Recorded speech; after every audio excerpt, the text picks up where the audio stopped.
الصالحون وبنية تعظيم شهر ولادة النبي صلى الله عليه وسلم وبنية زيادة الإيمان والتقوى والمحبة والقرب إلى الله وإلى الرسول صلى الله عليه وسلم وإلى أسلافنا الصالحون. Alhamdulillah, semoga kita menghadiri acara ini mendapatkan syafaat Rasulullah sallallahu alaihi wasallam.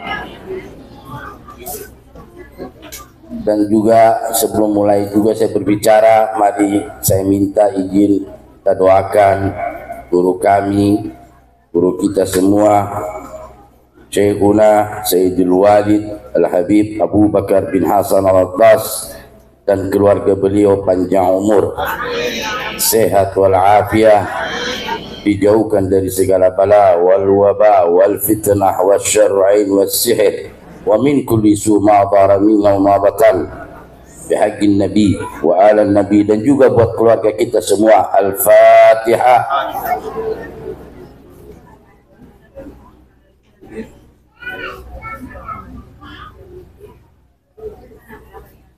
Dan juga kita bacakan Fatihah buat khususnya keluarga Amacu Al-Habib Muhammad bin Abdurrahman Al-Bar dan Al-Hajah Aisyah binti Abbas. Allahumma fir lahuma Allah yu'li darajati ma fil jannah, dan juga buat keluarga kita yang sudah meninggal diberikan rahmat wal maghfirah dalam kuburnya. Wa ila hadratin Nabi Muhammadin sallallahu alaihi wasallam. Al-Fatihah.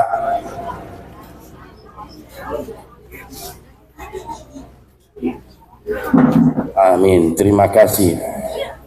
Saya terus terang saja, saya minta maaf banyak. Saya bicara di depan ini bukan untuk menceramahi atau mengajarkan.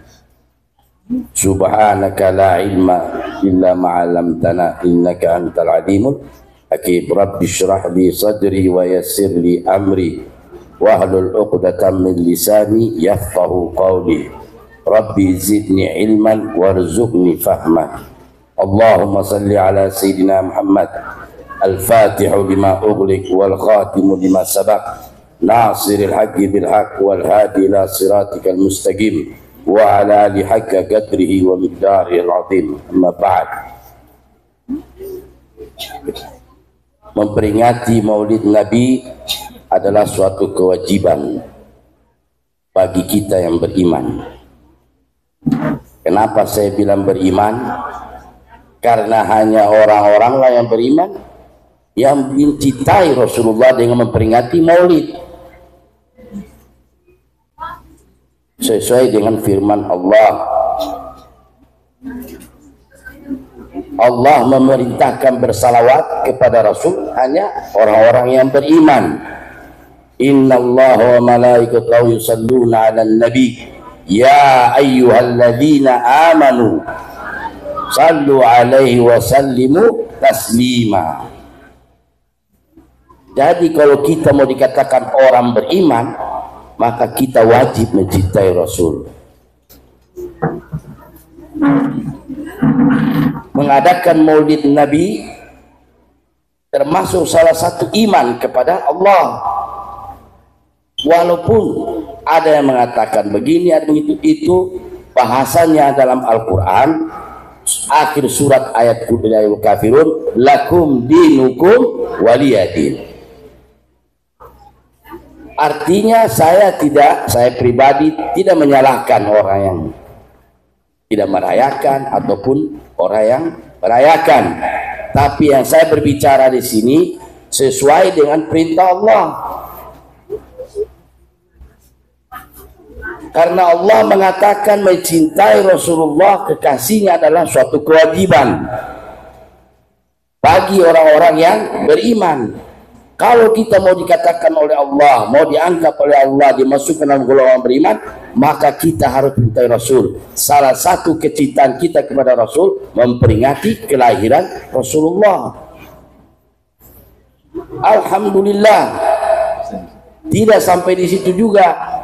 Selain memperingati kelahiran Rasulullah Sallallahu Alaihi Wasallam, kita wajib tahu. Dan saya mohon maaf, sebenarnya tidak pantas untuk membicarakan kelahiran Rasul ataupun tentang Rasul. Karena masih banyak dosa, masih perlu bimbingan, akhlak tidak bagus saya. Cuma ini apa ya, diminta sama saya punya orang tua. Bibi, orang Ternate bilang, pai muda dengan mai muda. Saya tidak bisa bikin apa-apa. Ini yang kedua kali, tapi saya ambil hikmahnya. Saya ucapkan terima kasih atas lebih percaya. Terima kasih banyak, mudah-mudahan anak turunan semua menjadi anak-anak yang baik, saleh, innas salihin was salihat. Dan juga buat hadirin semuanya.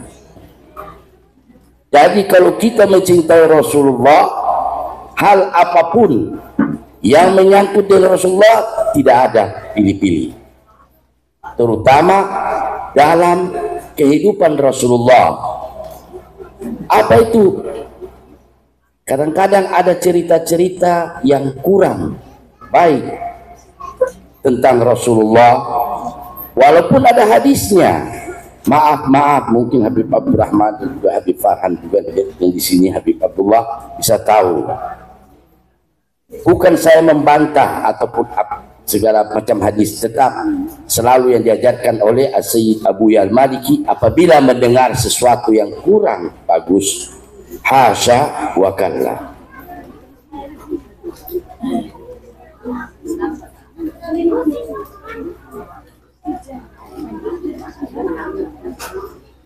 Jadi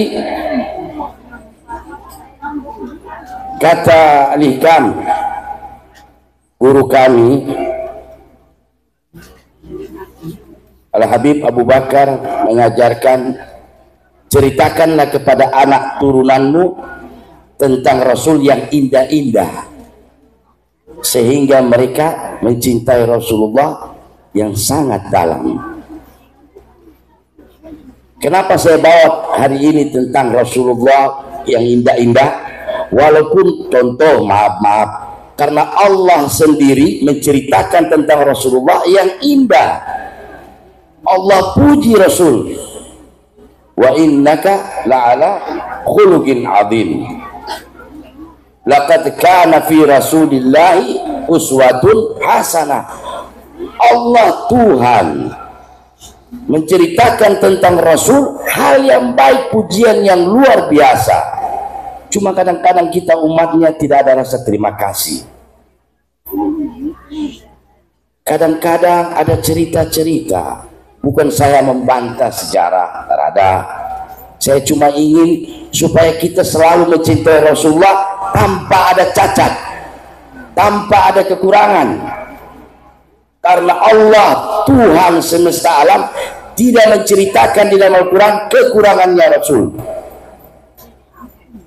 Kenapa kita manusia umatnya yang Rasul akhir hidupnya memikirkan umatnya, apabila dengar contoh maaf saja, maaf, hasya wa kalla, apabila dengar penceramah bilang Rasul dilempar giginya jatuh, hasya wa kalla. Apalagi sampai dengar Rasul disihir, hasya wa kalla. Kenapa? Allah tidak ada cerita dalam Al-Quran. Walaupun mereka mengatakan itu ada hadisnya, kita tidak bantah hadisnya. Tapi ketika kita ceramah, kenapa mesti bawa tentang itu dia? Kenapa kita harus bawa tentang Rasulullah yang bukan yang bagus-bagus, yang indah-indah? Jadi guru kami mengajarkan, apabila ada mendengar itu, maka katakanlah hasya wa kalla. Dan insya Allah apa yang saya bicarakan ini mudah-mudahan nanti dijelaskan juga lebih dalam oleh Habib Abdurrahman dan juga Habib Farhan. Jadi cintailah Rasulullah, jangan tanggung-tanggung, karena nanti kita juga mau kelak di kemudian hari meminta syafaatnya Rasulullah. Dan saya tutup dengan ini, saya ingin berpesan, saya ingin minta maaf kepada Amacu, keluarga besar Amacu. Maaf tapi jangan tersinggung, ini curhatan dari ponakan. Cucu Amacu banyak, bukan cuma saya dan Abdullah, ada Noval, ada Ais, ada Ivan, yang perempuan ada Farwa, Popi. Kata Imam Ali, undur baqala wala tandur man qala. Lihatlah, ambillah yang baik, jangan lihat siapa yang bawa. Wabillahi taufiq wal hidayah. Mohon maaf yang sebesar-besarnya, tolong kasih maaf saya. Oh, mai muda, tolong kasih maaf saya, tolong. Ya Allah, ampuni saya punya dosa. Ya, assalamualaikum warahmatullahi wabarakatuh.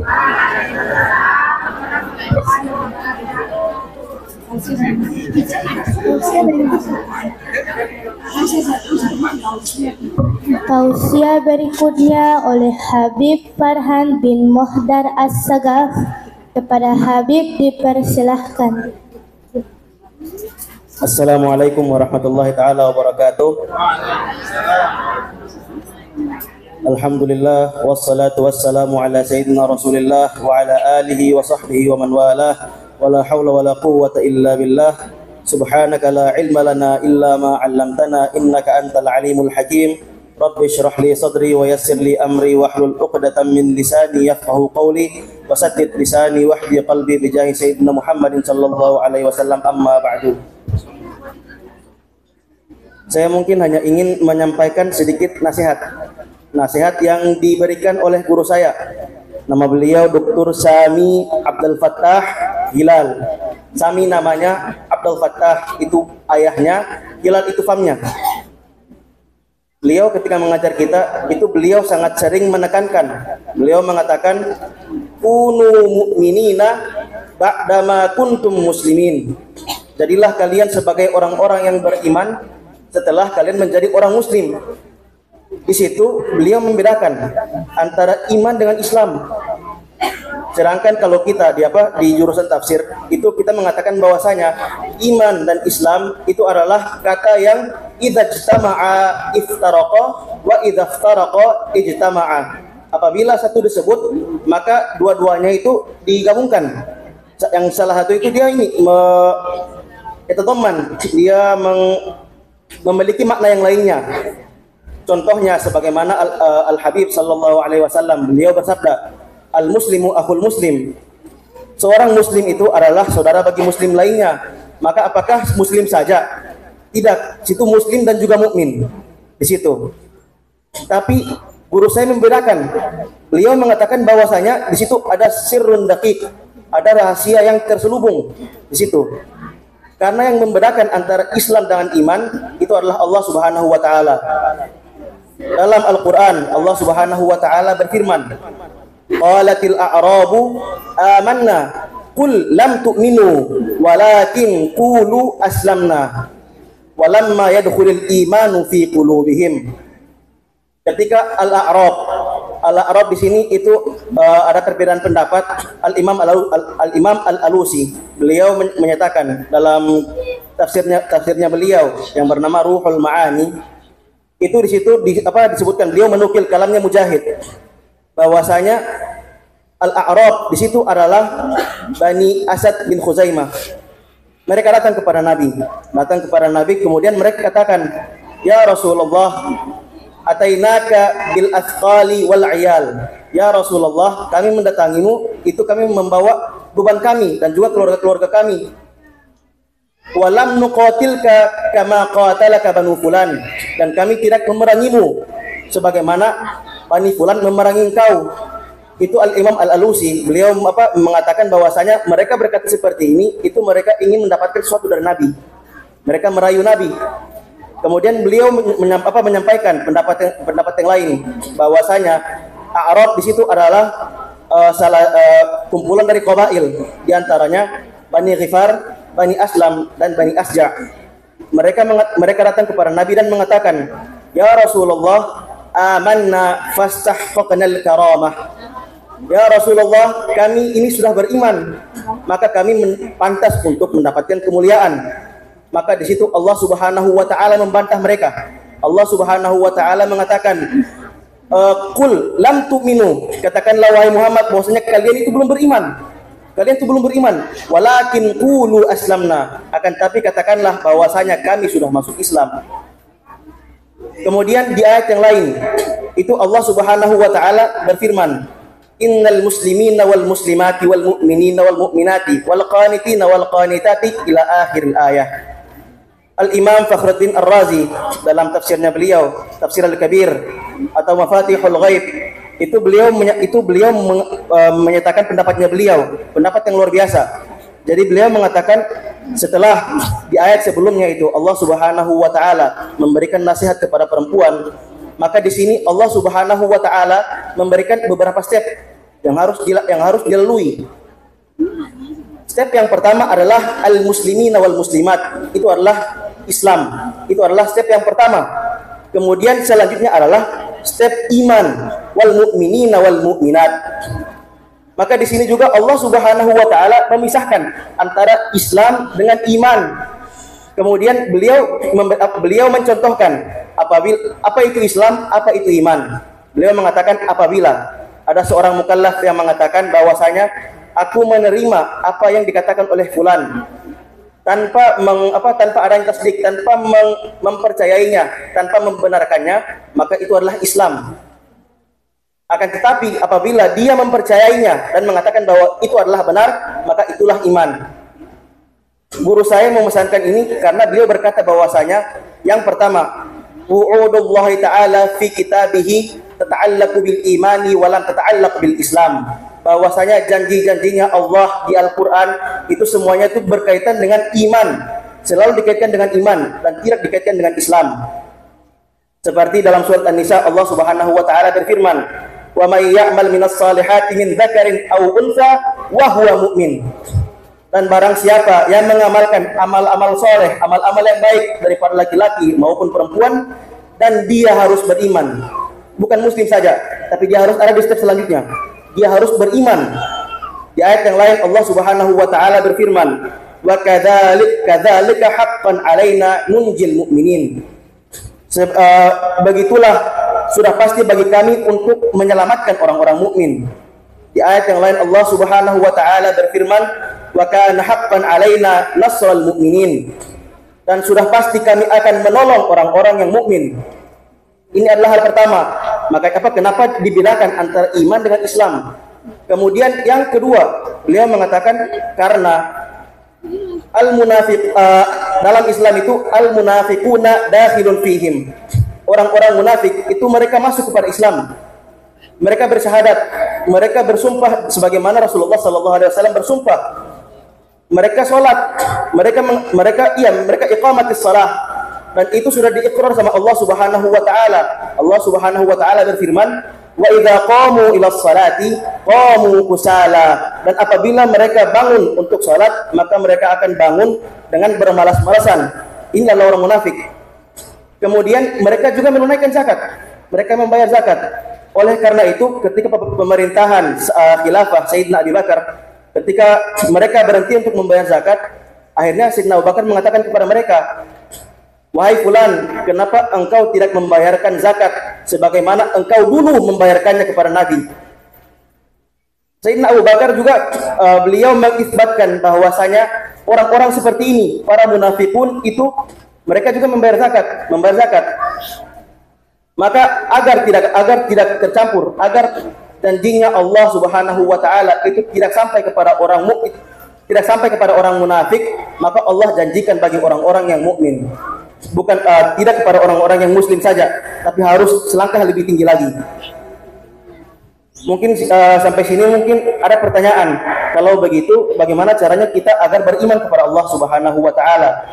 dan cara agar kita sampai kepada step berikutnya itu sudah dijelaskan sama Nabi Shallallahu Alaihi Wasallam dalam sabda beliau yang sangat banyak. Di hadis beliau menyampaikan bahwasanya man kana yu'minu billahi wal yawmil akhir falyaqul khairan aw liyasmut. Barang siapa di antara kalian yang beriman atau yang beriman kamalal iman, yang sudah mencapai step kedua, maka hendaklah dia untuk berkata baik atau dia diam saja. Kemudian beliau melanjutkan, "Wa man kana minkum yu'minu billahi wal yawmil akhir falyukrim dhaifa, wa man kana yu'minu billahi wal yawmil akhir falyukrim jarah." Di hadis yang lain, Al-Habib alaihi salatu wassalam, beliau juga mengatakan bahwasanya billahi wallahi la yu'min, wallahi la yu'min, wallahi la yu'min. Beliau mengatakan demi Allah tidak beriman, demi Allah tidak beriman, demi Allah tidak beriman. Akhirnya mereka bertanya, "Ya Rasulullah, siapakah yang tidak beriman tersebut?" Rasulullah SAW menjawab, "Man la ya'manu jaruhu bawa'iqah, man la yaslamu jaruhu bawa'iqah." Orang yang tidak beriman tersebut, orang yang imannya itu belum sampai ke step kedua, orang yang imannya itu masih setengah-setengah, itu adalah orang yang dia tetangganya itu masih merasa terganggu kepadanya. Dan juga di hadis yang lain itu Al-Habib alaihi wa alihi afdhalus salati wa azkar salam, beliau menyampaikan bahwasanya la yu'minu ahadukum hatta akuna ahabba ilaihi min waladihi wa walidihi wan nasi ajma'in. Bahwasanya tidak dianggap kalian sebagai orang yang beriman yang kamalul iman, yang imannya itu sempurna sehingga aku menjadi orang yang paling dicintainya, melebihi dari orang tuanya, melebihi dari anak-anaknya, dan melebihi daripada seluruh manusia. Pada suatu ketika Sayyidina Umar bin Khattab, beliau berjalan bersama Sayyidina Nabi Sallallahu Alaihi Wasallam. Akhirnya beliau mengatakan, "Ya Rasulullah, la anta ahabbu ilayya min kulli syai'in illa nafsi." Ya Rasulullah, sungguhnya engkau itu lebih aku cintai daripada segala sesuatu kecuali diriku. Akhirnya Rasulullah SAW menjawab beliau, "Ya Umar, la, tidak ya Umar, walladzi nafsi biyadi." Dan aku bersumpah demi zat yang mana jiwaku itu berada di genggamannya. Hatta akuna ahabba ilaika min nafsik, sampai-sampai aku itu lebih engkau cintai daripada dirimu sendiri. Akhirnya di situ Allah Subhanahu wa taala bukakan hatinya untuk lebih mencintai Nabi lagi. Akhirnya beliau mengatakan, al-ana wallah, sekarang ini demi Allah, la anta ahabbu ilayya min nafsi. Engkau itu lebih aku cintai daripada diriku sendiri. Sekarang muncul lagi pertanyaan selanjutnya. Bagaimana caranya kita mencintai Nabi? Caranya kita mencintai Nabi diantaranya adalah dengan mengenal beliau. Sebagaimana dikatakan oleh pepatah yang sangat tersohor, tak kenal maka tak sayang. Makanya didirikan maulid, diadakan pembacaan maulid, diadakan pembacaan sirah Nabi Sallallahu Alaihi Wasallam, yang insya Allah habis ini akan disampaikan oleh guru kita Al-Habib Abdurrahman As-Saqaf. Mungkin hanya ini yang bisa saya sampaikan. Wabillahi wa taufiq wal hidayah. Wassalamualaikum warahmatullahi taala wabarakatuh.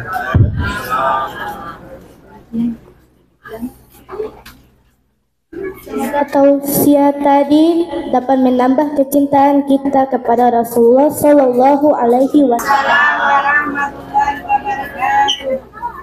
Alhamdulillahi Rabbil Alamin, alladhi anzala al-Qur'ana bilisanin Arabiyyin mubin.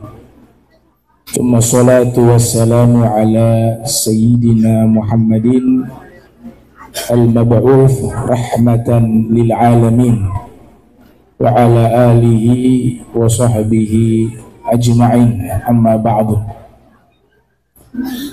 Yang saya muliakan, saya hormati seluruh para habaib, wal asatiz, wabil khusus ada orang tua kita Al-Habib Alwi Al-Bar, Al-Habib Mato Al-Haddar, Wal-Habib Salih As-Sagaf, Habib Farhan As-Sagaf, Al-Habib Abdullah, dan sahibul bait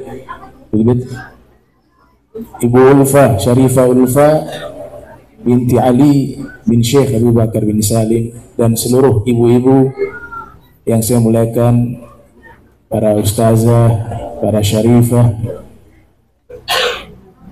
Tadi luar biasa apa yang disampaikan oleh Al-Habib Soleh. Ini kayaknya sudah buat kajian bagus nih. Kajian di Masjid Muhajirin. Ini Ustadz sebenarnya beliau ini. Ya, pernah di Ribat Karim Hadramaut. Iya. Jadi makin banyak orang yang mengajak kepada kebaikan, itu makin baik. Dan benar apa yang disampaikan oleh beliau tadi terkait masalah menyampaikan atau kita memberikan ceramah tentang Nabi kita Muhammad sallallahu alaihi wasallam. Kita harus menyeleksi riwayat yang dimana tidak layak dinisbatkan kepada Nabi. Itu perlu yang namanya penelitian dan riset kembali. Apakah benar hal itu sesuai dengan riwayat yang sahihah yang pertama.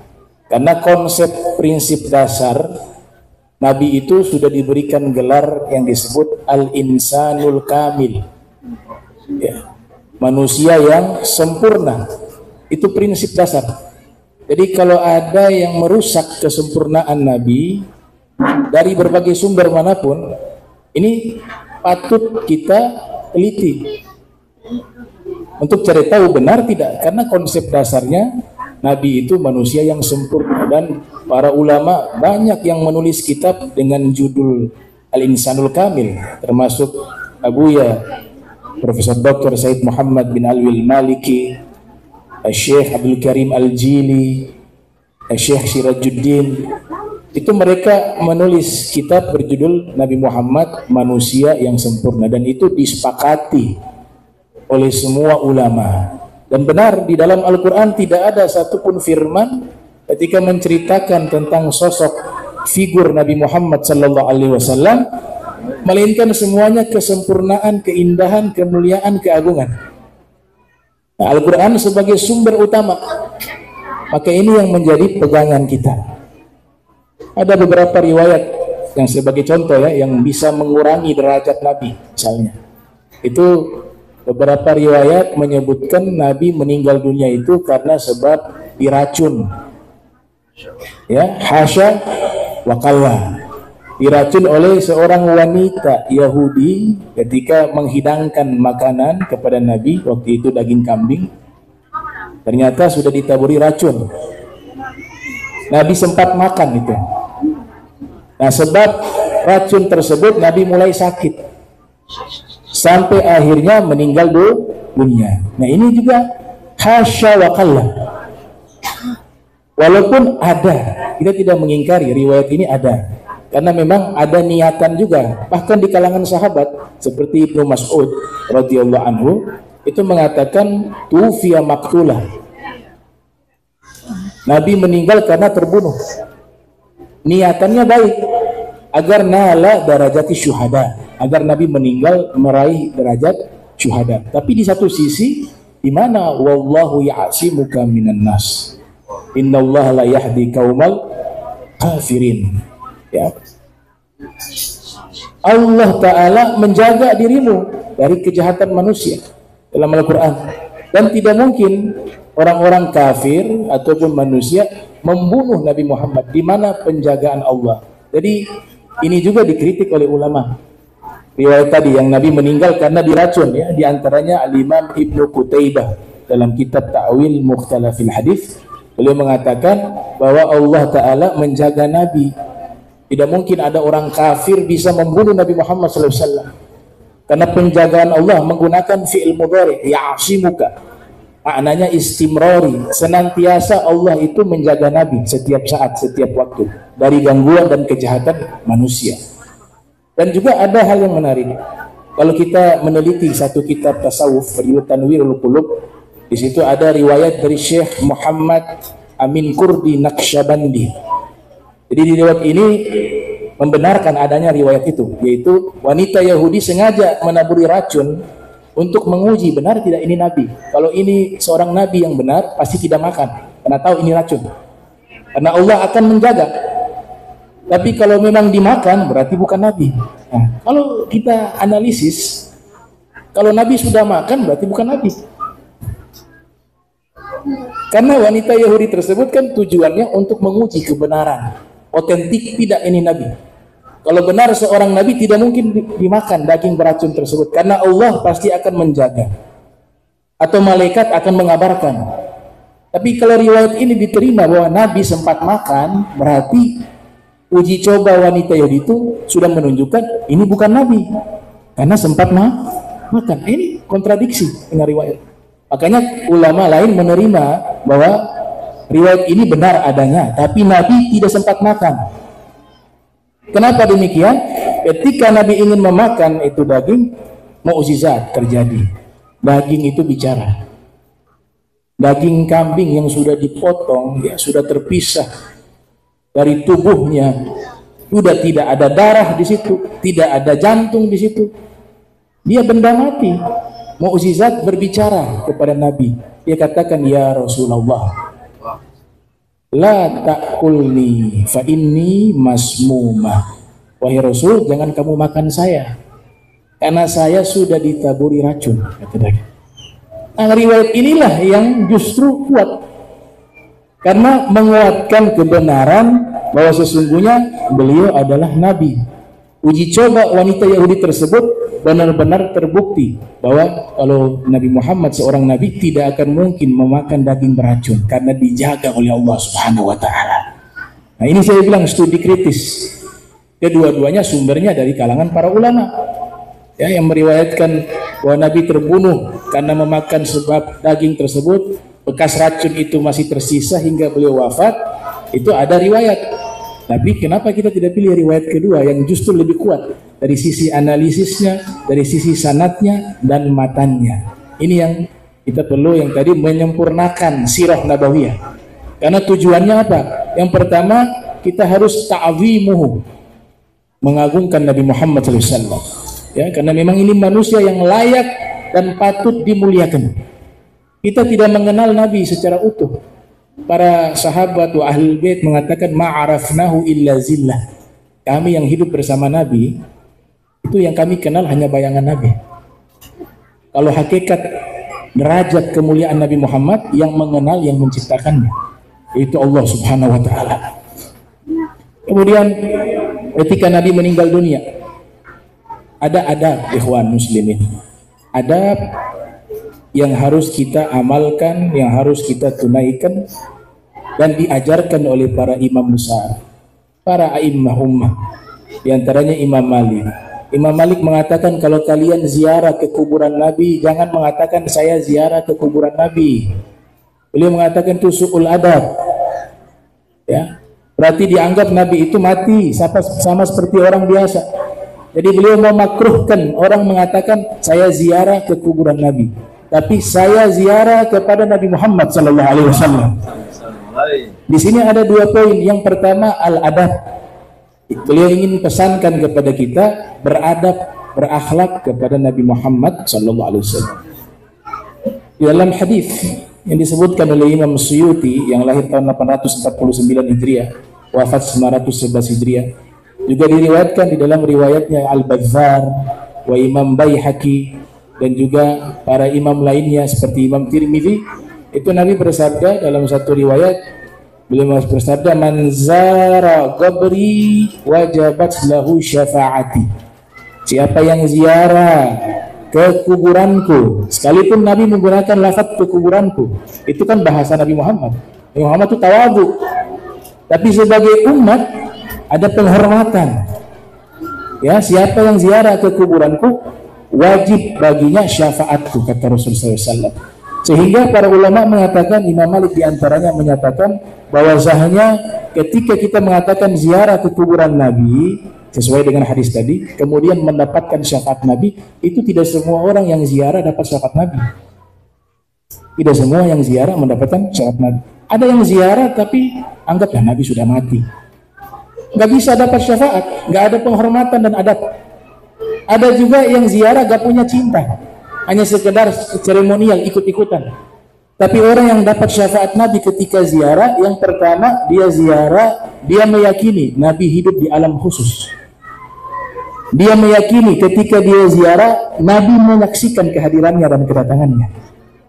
Dia meyakini bahwa Nabi Muhammad SAW Allah berikan keistimewaan di dalam kuburannya, dan Nabi ada di tempat tersebut dalam keadaan hidup di alam khusus. Dan yang berikut, dia menziarah Nabi dengan cinta, mahabbah. Nah, mereka inilah yang masuk ke dalam hadis tadi, siapa yang ziarah ke kuburanku wajib mendapatkan syafaatku. Jadi adab yang diajarkan, ya. Saya mau ziarah kepada Nabi Muhammad SAW, bukan saya ziarah ke kuburan Nabi Muhammad SAW. Yang kedua, pesan yang disampaikan oleh Imam Malik kepada kita yaitu al-i'tiqad, keyakinan bahwa para nabi mereka diberikan kehidupan khusus di dalam kuburan. Bahkan Allah marah ketika kita mengatakan para syuhada itu mati. Ada lafaz harfun nahyi, larangan.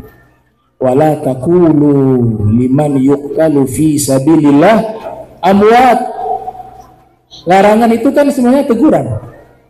Jangan kalian mengatakan, kata Allah Ta'ala, orang yang meninggal di jalan Allah itu, para syuhada, itu mati.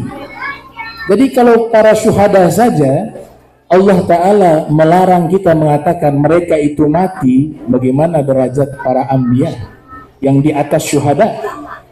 Terus bagaimana derajatnya Nabi Muhammad sallallahu alaihi wasallam, fauqal anbiya, yang berada di atas para nabi.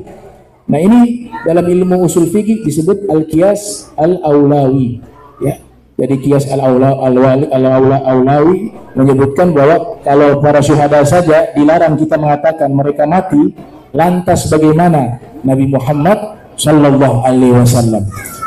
Dan para ulama menyebutkan di dalam ahadits yang sangat banyak, di antaranya disebutkan di dalam riwayat Imam Ahmad bin Hanbal, ya, Rasulullah sallallahu alaihi wasallam bersabda, marartu bi Musa alaihi salam lailata usriya bi inda kathidil ahmar wa huwa qa'imun yusalli fi qabri. Kata Nabi, saya bertemu dengan Nabi Musa di saat malam diisrakan saya. Dan Nabi Musa waktu itu sedang sholat di dalam kuburan, kata Nabi Muhammad SAW. Bahkan Nabi katakan kepada sahabat, kalau kalian ada waktu itu, saya tunjukkan di mana kuburan Nabi Musa, kata Nabi Muhammad SAW. Dalam riwayat yang lain disebutkan, al-anbiya'u ahya'un fi kuburihim yusallun. Para nabi itu mereka hidup di dalam kuburan mereka dalam keadaan sholat. Sholatnya bukan sholat syariat taklif, tapi tasyarrufah, ya. Para aulia juga beberapa diberikan keistimewaan bisa sholat di dalam kuburan untuk menambah kemuliaan, bukan karena kewajiban sholat. Kalau hidup di dunia sholat yang 5 waktu wajib, tapi ketika sudah meninggal kewajiban ini sudah tidak ada lagi. Tapi amalan-amalan yang dilakukan berupa sholat itu menambah kemuliaan mereka dan derajat mereka di akhirat. Nah, ini bukti bahwa para nabi mereka hidup di alam yang khusus, di dalam kuburan. Bahkan Imam Baihaqi menulis kitab berjudul Hayatul Anbiya Ba'da Wafatihim, kehidupan para nabi setelah wafatnya mereka. Itu ditulis oleh Imam Ahli Sunnah wal Jamaah, Al-Imam Baihaqi, dan mendekati ijma', mendekati kesepakatan bahwa Nabi Muhammad SAW ketika kita datang ke makam beliau, itu yang bahasanya Imam Malik, datang menemui beliau, kita mengucapkan salam, domirnya khitab, Assalamualaikum ya Rasulullah. Salam kepadamu wahai Rasulullah. Kalau Nabi ajarkan ini salam kepada beliau di saat ziarah, berarti orangnya ada di depan.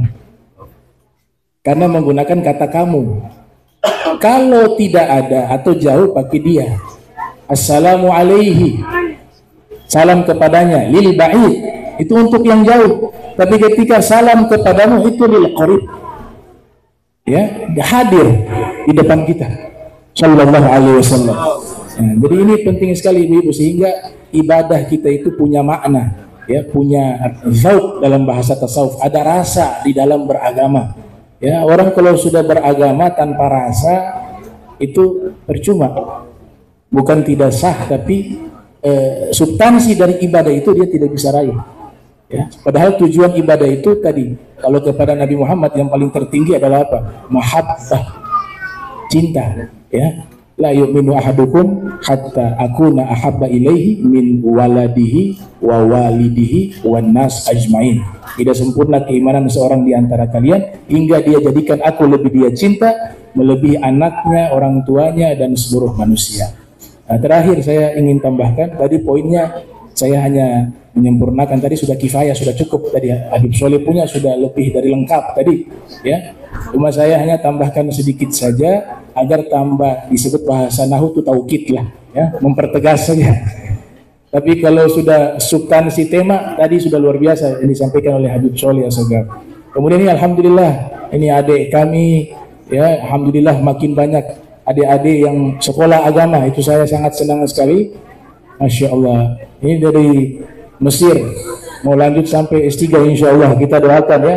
Habib Farhan dan juga yang lainnya, masih banyak yang lainnya. Ada Habib Muhammad Albar, anaknya Habib Alwi di Mesir.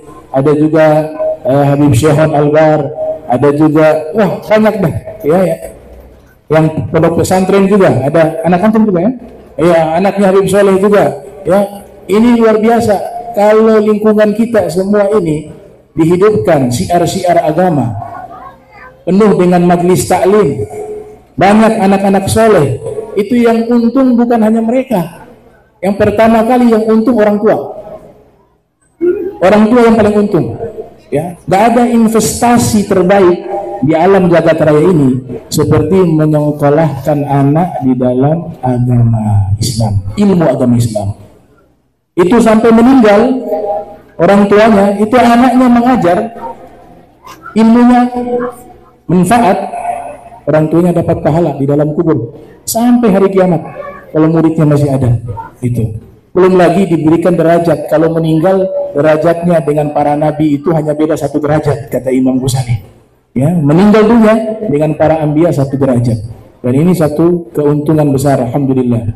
Ini beliau ambil di Al-Azhar ya, jurusan tafsir Al-Quran, dan masih banyak lagi yang nyantren, insyaallah ke depan bisa meneruskan ya para ulama terdahulu dan bisa menjadikan negeri Ternate ini negeri yang dirahmati Allah, dicintai oleh Allah, dijauhkan dari bala. Ini perkumpulan semacam ini menolak bala dan musibah. Orang kalau menyebut nama Nabi Muhammad sallallahu alaihi wasallam, Allah tidak akan turunkan azab dan bala di tempat tersebut. Dalilnya Al-Quran, wa ma kana Allah li'adzibahum wa anta fihim. Allah tidak akan mengazab satu kaum kalau di tengah-tengah mereka ada Nabi Muhammad SAW. Ini sama halnya kita menyebut nama Nabi, membaca biografi Nabi, itu menghadirkan Nabi di tengah-tengah kita. Bagaimana mungkin bala diturunkan sedangkan kita sedang menyebut dan mengingat nama kekasih Allah Nabi Muhammad SAW.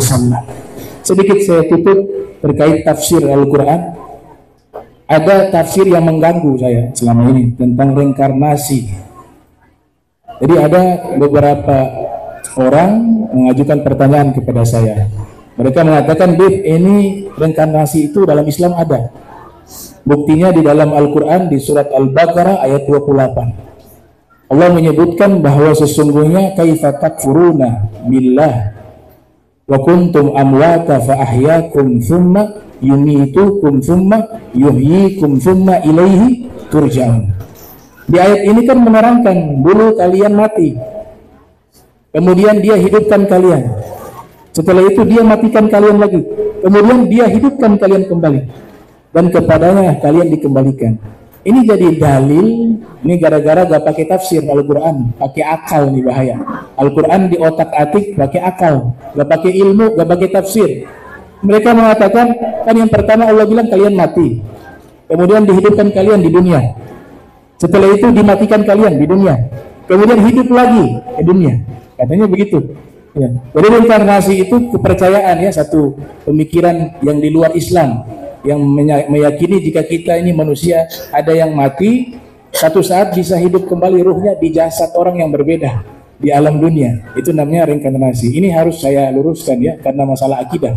Nah, ini tidak ada di dalam ajaran Islam. Dalam ajaran Islam jelas siapa yang meninggal dunia di alam barzah sampai hari kebangkitan, dia bisa kembali hidup itu di hari kebangkitan, di yaumil qiyamah, bukan hidup lagi di dunia. Min waraihim barzakhun ila yaumi yub'atsun. Mereka ketika meninggal dunia menanti di alam barzah sampai mereka dibangkitkan. Ini hati-hati ibu-ibu. Ini kalau kita percaya bisa merusak akidah kita, ya. Karena berlawanan dengan ijma' ulama, berlawanan dengan tafsiran-tafsiran para mufassirun. Jadi gak ada reinkarnasi di dalam Islam, gak ada. Terus ayat tadi bagaimana keterangannya? Inilah saya bilang harus sekolah, harus belajar. Gak boleh orang gak belajar tafsir kemudian menafsirkan Al-Quran seenaknya sendiri. Ada ancaman dari Nabi kita Muhammad sallallahu alaihi wasallam, man fassara ayatan biraihi falyatabawa maq'adahu minan nar. Siapa yang menafsirkan satu ayat Al-Quran tidak menggunakan ilmu tapi dengan akal sendiri, maka dia sudah mengambil satu kursi di dalam neraka. Nauzubillah min dzalik. Itu satu ayat, bagaimana satu surat? Ya, satu ayat diancam seperti itu. Lantas bagaimana satu surat? Oleh sebab itu cara yang diajarkan oleh para ulama, kalau bicara Al-Quran jangan langsung terjemahan kemudian tafsir sendiri, gak boleh begitu. Tapi kita merujuk di dalam kitab-kitab tafsir. Mereka faham betul apa yang dimaksudkan oleh Allah Ta'ala di dalam firman tersebut. Saya ambil contoh tafsir yang sangat terkenal, namanya Tafsir Jalalain, ya, karangan Imam Suyuti dan Jalaluddin Al-Mahalli. Imam Suyuti menafsirkan Tafsir Jalalain itu mulai dari apa? Surat Al-Baqarah sampai surat Al-Kahf. Ya, selebihnya itu ditafsirkan lebih dahulu, ya. Imam Suyuti hanya setelahnya Imam Al-Mahalli, setelahnya Imam Suyuti menyempurnakan tafsir tersebut. Beliau menafsirkan begini, saya masih ingat teksnya itu. Kuntum amwata, kalian dahulu mati. Ai nutafan fil aslam, artinya berupa air mani sperma di dalam sulbi. Jadi makna mati di situ kita berupa sperma yang berada di dalam sulbi. Kalau sulbi laki-laki, diayatkan disebut yakhruju min baini sulbi wat taraib. Air mani itu dia keluar di antara tulang sulbi, tulang punggung laki-laki, wat taraib. Taraib mana taraib? Idza musadar, tulang dada perempuan. Dari situlah disebut kita mati karena berupa cairan. Ya, nutaf jamak dari nutfah. Ya, dalam bahasa firman yang lain disebut summa ja'alnahu nutfatan fi qararin makin. Kemudian kami jadikan kalian manusia itu berupa air mani, berada di dalam tempat yang kokoh, yaitu rahim. Setelah kita disebut mati oleh Allah sesuai dengan surat Tabarak, ya, wa tabarakalladzi alladzi khalaqal mauta wal hayata liyabluwakum ayyukum ahsanu amala. Dia Allah ciptakan kalian kematian dan kehidupan. Jadi mati dulu karena kita berupa mani. Atau ulama lain mengatakan dari ketidakadaan menjadi ada. Yang namanya makhluk dari tiada menjadi ada. Tiada itu dianggap simbol dari kematian. Ada itu adalah simbol kehidupan. Kemudian dilanjutkan fa ahyakum, lalu setelah kalian mati di dalam rahim berupa air mani nutaf, kemudian dia hidupkan kalian fil arham wa dunya binafhi ruh fikum, binafhi ruhi fikum, yaitu dia hidupkan kalian di rahim ibu. Kita kan hidup di rahim ibu. Nabi katakan inna ahadakum yujma'u khalquhu fi batni ummihi arba'ina yawman thumma yakunu 'alaqatan mithla dhalik thumma yakunu mudghatan mithla dhalik thumma yursalu ilaihi al-malak fayanfukhu fihi ruh wa yu'maru bi arba'i kalimat bikatbi rizqihi wa ajalihi wa amalihi wa syakiyun aw sa'id. Yang kurang lebih artinya kalian di dalam perut ibu itu selama 40 hari berupa air mani.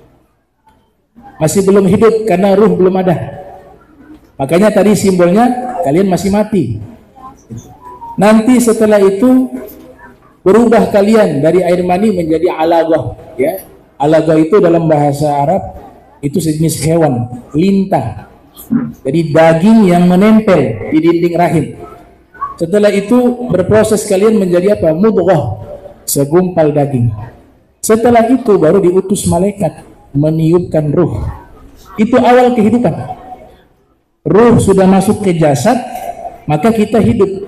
maka disitulah tafsiran kalian dihidupkan di alam rahim karena ruh sudah ada. Nah di situ juga dicatat kita punya takdir, amal kita, ajal kita, rizki kita, orang untung atau orang sial, itu sudah dicatat dalam kodenya Allah. Kemudian lahir ke dunia. Nah ini ketika lahir ke dunia, itulah hidup dari ayat tersebut. Summa yumitukum. Kemudian setelah kalian hidup di dunia, Allah mematikan kalian. Inda intihai ajalikum, yaitu ajal, masa berlaku hidup kalian di dunia sudah berakhir, meninggal. Itu yang disebut kita dimatikan lagi oleh Allah.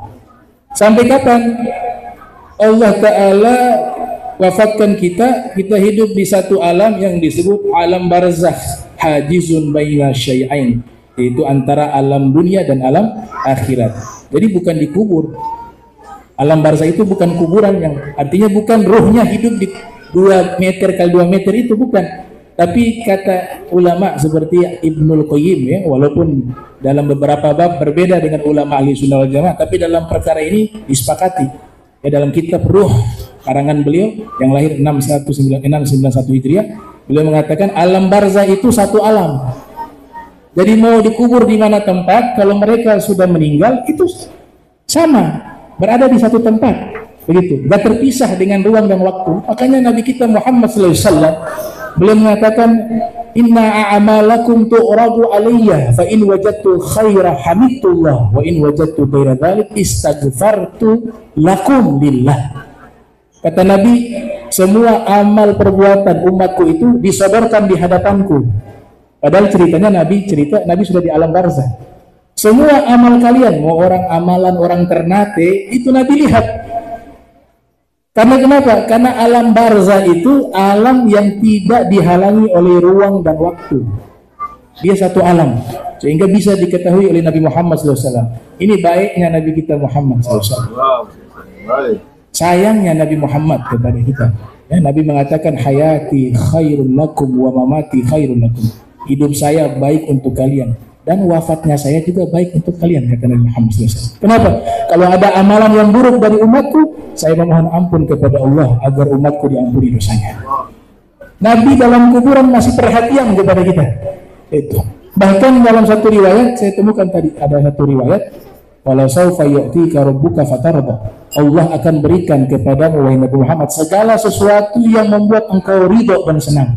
Kata Nabi, ya Allah, saya tidak akan ridho wa wahidun min ummati finnar, kalau masih ada satu orang dari umatku berada dalam neraka. Satu orang itu dalam neraka, Nabi katakan saya belum bisa bahagia kecuali dia selamat. Kalau hanya satu orang. Bahkan di riwayat yang lain, ketika Allah Ta'ala mengizinkan Nabi memberikan syafaat kepada umatnya, asyfa'u li ummati, saya berikan syafaat kepada umatku, sampai Allah nyatakan, wahai kekasihku Nabi Muhammad, hal radita, gimana, sudah ridho, sudah senang, kamu sudah kasih syafaat kepada umatmu? Waktu itu tidak tersisa umatnya, semua diselamatkan. Kata Nabi Muhammad, ya Rabb, sekarang saya ridho, kata Nabi Muhammad SAW. Sekarang saya ridho, kata Nabi Muhammad SAW. Nah ini mudah-mudahan ya, dengan pengajian atau perayaan Maulid Nabi Muhammad SAW, kita bertambah cinta kepada Rasulullah Sallallahu Alaihi Wasallam. Saya sempurnakan tafsir terakhir, ibu-ibu, mohon maaf, ini sudah lapar, saya tahu nih, ya. Sedikit lagi, ibu-ibu ya. Kemudian dimatikan kalian di dalam alam barzah. Lanjut lagi Allah katakan, summa yuhyikum. Kemudian dia hidupkan kalian. Itu hari kebangkitan, bukan reinkarnasi di dunia. Ini bahayanya gak pakai tafsir nih, ya.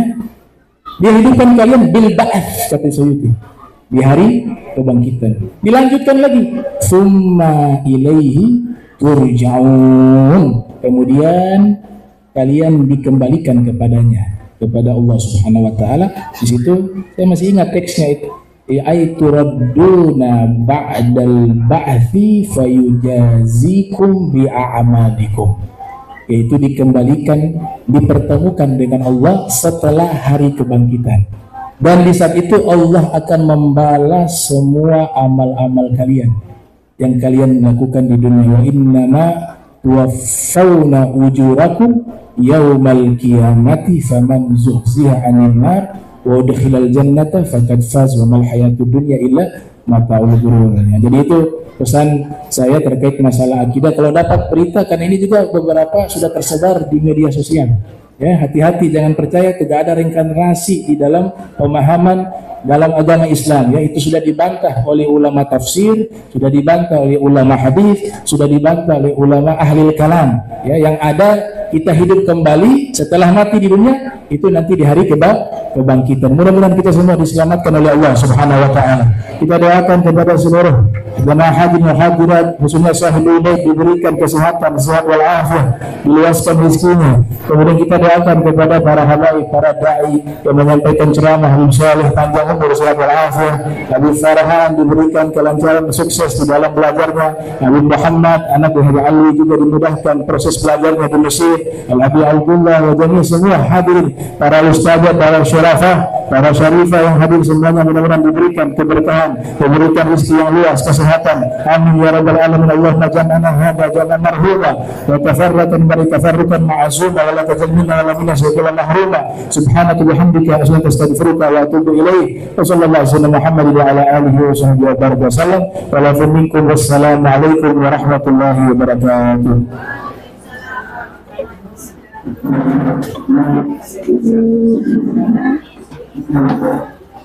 Demikianlah tadi ceramah yang telah disampaikan oleh Habib Abdurrahman bin Kamil As-Sagaf. Semoga kita semua dapat meneladani akhlak Rasulullah dalam kehidupan kita sehari-hari. Amin ya rabbal alamin. Acara selanjutnya istirahat. Sebelum kami akhiri, kami akan membawakan pantun.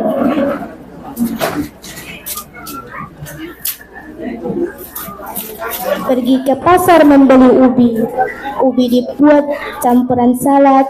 Selamat memperingati Maulid Nabi. Semoga kita semua mendapat syafaat. Anak santri pergi mengaji, duduk rapi memakai peci. Semoga yang hadir banyak rezeki agar cepat ke tanah suci. Bunga dedap di atas para. Anak rusun pasang pelita. Kalau tersilap tutur bicara. Jemari disusun, maaf dipinta. Kalau ada sumur di ladang. Boleh saya menumpang mandi. Kalau ada umurnya panjang, boleh kita berjumpa lagi. Akhirnya, saya Fatimah Hania binti Fadli Albar dan saya Nima Akila binti Idris Albar mohon diri dari perhatian hadirin sekalian. Mohon maaf atas segala kesalahan. Wabillahi taufiq wal hidayah. Wassalamualaikum warahmatullahi wabarakatuh.